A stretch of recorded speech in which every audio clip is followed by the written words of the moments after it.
Mchezo kati ya Simba na Petro Atletico de Luanda umezua hisia tofauti miongoni mwa jamii, lakini pia kwa wafuatiliaji wa michuano hii ya CAF Champions League, na kuna vitu ambavyo pengine Simba wanatakiwa kujirekebisha kwa sababu ushindi wao wa nyumbani umekuwa ni chache sana, umekuwa na frequency ndogo ukilinganisha na CAF Champions League zilizopita. So Simba wameweza kuchapwa goli 1-0 pale katika uwanja wa Benjamin Mkapa, na mambo yamekuwa ni mengi na watu wengi wakidai kwamba kocha amezingua kwenye upangaji wa kikosi na vitu vingine kama hivyo, lakini mpira una matokeo matatu: kushindwa na kusare, kama ilivyo kawaida.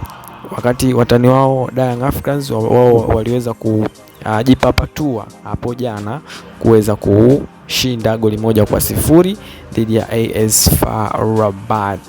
Lawama zimekuwa nyingi sana kupitia kwenye peji ya wekundu wa Msimbazi Simba, lakini pia wengine wakihoji taswira ya Simba katika mechi zinazofuata ambazo ni za ugenini, kwa sababu katika mechi za nyumbani ameanza vibaya. Kwa hiyo ina maana pointi 3 ambazo ilibidi azikusanya akiwa nyumbani, ana shida, ana heka tena kwenda kuzipata akiwa ugenini, au apate pointi 1 na vinginevyo. Kwa hiyo ni namna tu ambavyo Simba wanatakiwa kuwa makini kwenye michezo yao iliyobakia, kwa sababu wamebakia na michezo 2 nyumbani na michezo 3 ya ugenini. Kwa hiyo wanatakiwa kujipanga vizuri ili kuweza kuhakikisha wanapata matokeo mazuri katika michezo ambayo imebakia nyumbani, ambayo ni 2.